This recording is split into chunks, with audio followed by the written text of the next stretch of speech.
मिट्टी पृथ्वी की ऊपरी परत है जो पौधों की वृद्धि के लिए प्राकृतिक स्रोत के रूप में पोषक तत्व, जल और अन्य खनिज लवण प्रदान करती है। मिट्टी के अध्ययन को पेडोलॉजी कहा जाता है। मिट्टी में ह्यूमस या कार्बनिक पदार्थ 5 से 10%, खनिज पदार्थ लगभग 40 से 45% और जल 25%, वायु 25% से मिलकर मिट्टी का निर्माण होता है। इसके मुख्य घटक भी यही ह्यूमस, खनिज पदार्थ, जल और वायु ही हैं। पौधों की सामान्यतः वृद्धि 6 से 7.5 pH मान वाले मृदा में होती है। अम्लीय मृदा में हाइड्रोजन आयन की मात्रा अधिक होती है। अम्लीय मृदा में कौन सा आयन सबसे अधिक होता है? Hydrogen ion. क्षारीय मृदा में पोटेशियम और सोडियम आयन की मात्रा अधिक होती है। क्षारीय मृदा में पोटेशियम और सोडियम आयन की मात्रा अधिक होती है। अम्लीय मृदा में हाइड्रोजन आयन की मात्रा अधिक होती है। अधिक अम्लता और क्षारीयता पौधों के लिए हानिकारक होता है। केंद्रीय मृदा संरक्षण बोर्ड का गठन 1953 में किया गया कि इसलिए अपरदन जो मृदा अपरदन होता है और उसके दुष्प्रभाव पर नियंत्रण लगाने के लिए मरुस्थलीय समस्या के अध्ययन हेतु काजरी central arid zone research institute की स्थापना जोधपुर में की गई। भारतीय कृषि अनुसंधान परिषद ने भारत की मिट्टियों को 8 भागों में बांटा है। काली मिट्टी, इसे स्वतः जुताई वाली मिट्टी कहा जाता है। काली मिट्टी को स्वतः जुताई वाली मिट्टी कहा जाता है। यह कुल भौगोलिक क्षेत्रफल के लगभग 16.6% भाग पर फैली है। काली मिट्टी को ही कपासी मिट्टी, रेगुर मिट्टी स्थानीय नाम है और ट्रॉपिकल चेरनोजम मिट्टी भी कहा जाता है। काली मिट्टी दक्कन के पठार के अधिकतर भाग पर पाई जाती है। विशेष रूप से महाराष्ट्र, मध्य प्रदेश, गुजरात, आंध्र प्रदेश और कर्नाटक में पाई जाती है। काली मिट्टी गहरी और अपारगम्य होती है तथा कपास की खेती के लिए सर्वाधिक उपयोगी होती है। इसमें लोहा, चूना, कैल्शियम, पोटाश, एल्यूमिनियम और मैग्नीशियम कार्बोनेट की अधिकता होती है। इसमें नाइट्रोजन, फास्फोरस और जैविक पदार्थ की कमी पाई जाती है। यह मृदा जल धारण करने की क्षमता सर्वाधिक होती है। भीगने पर चिपचिपी और सूखने पर बड़ी दरारें इसमें पड़ जाती हैं। काली मृदा को ही करेल के नाम से जाना जाता है। जलोढ़ मृदा। जलोढ़ मृदा नदियों द्वारा अपरदित पदार्थों से बनती हैं। जलोढ़ मृदा उत्तरी मैदान और उसकी नदी घाटियों में पाई जाती हैं। ये मृदा देश के सर्वाधिक भाग पर 43.4% क्षेत्रफल पर फैली है। काली मृदा 16.6% भाग पर और जलोढ़ मृदा 43% भाग पर पाई जाती है। यह मिट्टी पंजाब से असम तक के विशाल मैदानी भागों के साथ साथ नर्मदा, ताप्ती, गंगा, महानदी, गोदावरी, कृष्णा, कावेरी और नदी घाटियों में फैला है। इसमें पोटास, फास्फोरिक एसिड, चूना और जैव पदार्थों की प्रचुरता होती है। इसमें कमी किस चीज़ की होती है? नाइट्रोजन और ह्यूमस की कमी होती है। पोटास, फास्फोरिक एसिड, चूना, जैव पदार्थ मैक्सिमम पाया जाता है।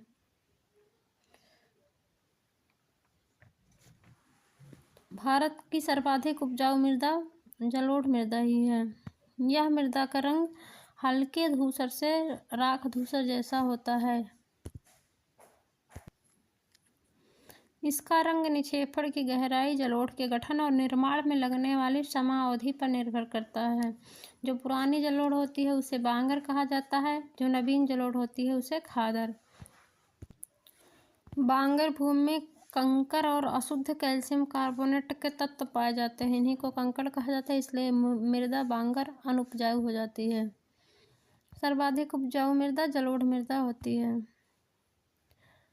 बांगर पुराने जलोढ़ मिट्टी को कहा जाता है जिसमें लवणीय और क्षारीय प्रस्फुटन के कारण रेह का जमाव होने लगता है। जलोढ़ मृदा में धान, गेहूँ, मक्का, तिलहन, आलू, दलहन आदि फसलें प्रमुख रूप से उगाई जाती हैं। लाल मिट्टी दक्कन पठार के पूर्वी और दक्षिणी भाग में कम वर्षा वाले क्षेत्रों में फैला हुआ है। जहाँ यह रवेदार आग्नेय चट्टान पाई जाती है जहाँ वहीं पे होती हैं। लाल मिट्टी में सिलिका और आयरन बहुत ज़्यादा पाया जाता है। इसमें चूना, मैग्नीशियम, पोटास, नाइट्रोजन, फॉस्फेट और ह्यूमस की बहुत कमी होती है। लोहे के ऑक्साइड या फेरिक ऑक्साइड की उपस्थिति के कारण इसका रंग लाल होता है।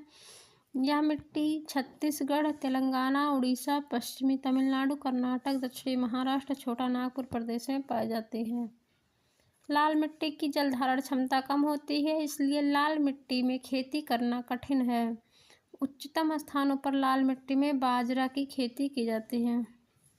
लाल मिट्टी में किस चीज़ की खेती होती है? केवल बाजरा की। लवणीय मिट्टी को ऊसर, रेह या कल्लर के नाम से पुकारते हैं। इस मृदा में सोडियम, पोटेशियम और मैग्नीशियम का अनुपात अधिक होता है। लवणीय मृदा में सोडियम, पोटेशियम और मैग्नीशियम सर्वाधिक पाया जाता है। इसमें कमी किस चीज़ का होता है? नाइट्रोजन का। लवणीय मृदा पश्चिमी गुजरात, पूर्वी तट के डेल्टा क्षेत्र, पश्चिम बंगाल के सुंदरबन क्षेत्र में पाया जाता है। लवणीय मृदा की समस्या निपटने के लिए जिप्सम का प्रयोग किया जाता है। अगर मिट्टी में सर्वाधिक लवणीय है तो उसमें जिप्सम का छिड़काव करते हैं। क्षारीय मृदा में किसका अभाव होता है? नाइट्रोजन का अभाव होता है। वनीय मृदा, इस मृदा का निर्माण पर्वतीय क्षेत्रों में होता है। इसमें यह मृदा अम्लीय और कम ह्यूमस वाली होती है। वनीय मृदा में चाय, कहवा, मसाले और फलों के लिए खेती की जाती है। लैटेराइट मिट्टी, लैटेराइट एक लैटिन शब्द लेटर से बना है। लेटर का शाब्दिक अर्थ होता है ईंट। लैटेराइट मिट्टी उच्च तापमान और भारी वर्षा वाले क्षेत्रों में विकसित होता है। लैटेराइट मिट्टी में दलदली मिट्टी और गीली मिट्टी। दलदली मिट्टी खेती के लिए अनुपयुक्त होती है, मतलब दलदली मिट्टी में खेती नहीं की जा सकती। इस मिट्टी में जैविक तत्वों की अधिकता होती है। गीली मिट्टी में फास्फोरस और पोटाश की मात्रा कम होती है और धान की फसल के लिए गीली मिट्टी उत्तम होती है। गीली मिट्टी का निर्माण अत्यधिक आर्द्रता वाली स्थितियों में ज़्यादा मात्रा में कार्बनिक तत्वों के जमाव के कारण होता है।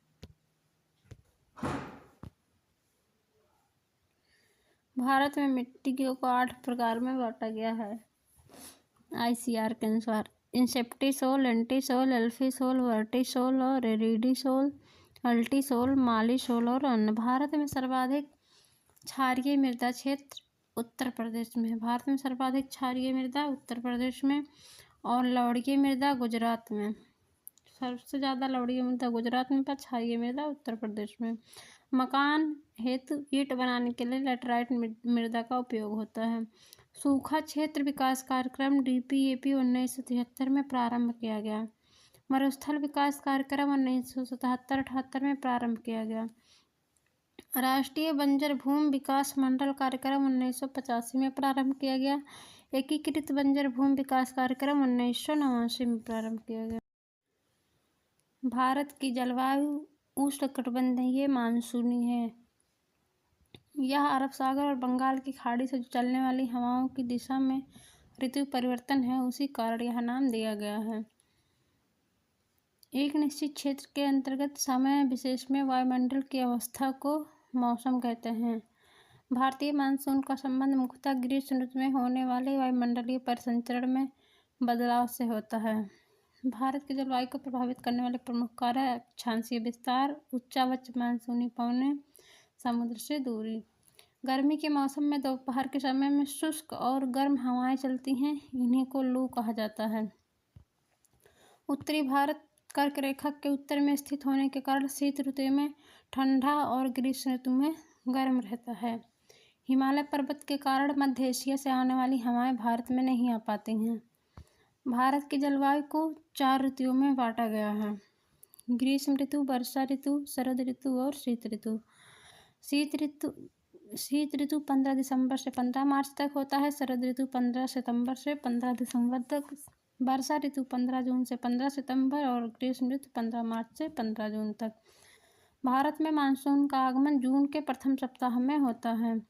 जून से सितंबर की अवधि के दौरान भारत में दक्षिण पश्चिम मानसूनी दौरा वर्षा होता है। जो वर्षा ऋतु है इसमें कैसे वर्षा होता है? दक्षिण पश्चिम मानसूनी वर्षा। भारत में मानसून उत्पत्ति करने वाली पवन दक्षिण पश्चिमी पवन ही है। मानसूनी हवाएं जब केरल के तट से टकराती हैं तो उसे मानसून प्रस्फोट या विस्फोट कहा जाता है। मानसून केरल से होता हुआ 10 जून तक मुंबई पहुंचता है और 15 जुलाई तक संपूर्ण भारत में मानसून पहुंच जाता है। उत्तर भारत के मैदानी भागों में शीत ऋतु में वर्षा पश्चिमी विक्षोभ द्वारा होती है। पश्चिमी विक्षोभ द्वारा वर्षा उत्तर भारत के मैदानी भागों में होती है और यह शीत ऋतु में होता है, वर्षा ऋतु में नहीं होता है। दक्षिण पश्चिम मानसून की बंगाल की खाड़ी शाखा अरब सागर की तुलना में शक्तिशाली होती है। दक्षिण पश्चिम मानसून से मासेनराम में विश्व में सर्वाधिक वर्षा होती है। विश्व में सर्वाधिक वर्षा मासेनराम में होती है। वह किस मानसून से होती है? दक्षिण पश्चिम मानसून से, और यह 1080 सेंटीमीटर से ज़्यादा होती है। बंगाल की खाड़ी से आने वाली हवाएं गारो खासी जयंतिया पहाड़ियों पर अधिकतम वर्षा कराती हैं। बंगाल के खाड़ी से जो हवाएं आती हैं वो गारो खासी और जयंतिया पहाड़ियों पर अधिकतम वर्षा कराती हैं। उत्तर पूर्वी मानसून को लौटता हुआ मानसून कहा जाता है। शरद ऋतु को मानसून के प्रत्यावर्तन का काल कहते हैं। शरद ऋतु जो होता है ठंडी वाला, उससे मानसून लौटता है तो इसे मानसून के प्रत्यावर्तन का काल कहा जाता है। तमिलनाडु के तटों पर जाड़े के दिनों में वर्षा लौटते मानसून से होता है। लौटते मानसून से वर्षा कहाँ होता है? तमिलनाडु के तट पर। कब होता है? ठंडक में। भारत में सबसे कम वार्षिक वर्षा प्राप्त करने वाला स्थान लेह है। 9.8 सेंटीमीटर वर्षा प्राप्त करता है केवल।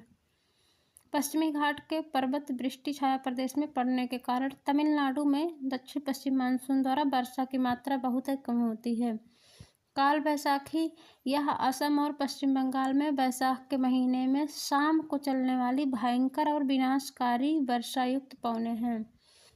काल बैसाखी असम और पश्चिम बंगाल में चलती है वैशाख के महीने में और शाम को चलती है। यह भयंकर और विनाशकारी वर्षा युक्त पवन है। इस पवन से चाय, पटसन और चावल की खेती को फायदा मिलता है। असम में इन तूफानों को बोरडोई चिला भी कहा जाता है। फूलों वाली बौछार इस वर्षा के कारण केरल और निकटवर्ती क्षेत्रों में कहवा के फूल इससे खिलने लगते हैं। आम्र वर्षा ग्रीष्म ऋतु में केरल और कर्नाटक में पूर्व मानसून बौछारें पड़ती हैं। इसे स्थानीय तौर पर आम्र वर्षा कहा जाता है क्योंकि यह आम को जल्दी पकने में सहायता करता है। दक्षिण पश्चिम मानसून काल में जब एक दो या कई सप्ताह तक वर्षा न हो तो इस परिघटना को मानसून में विच्छेद कहा जाता है। जिस दिन वर्षा 2.5 mm होती है उस दिन को वर्षा दिन कहा जाता है।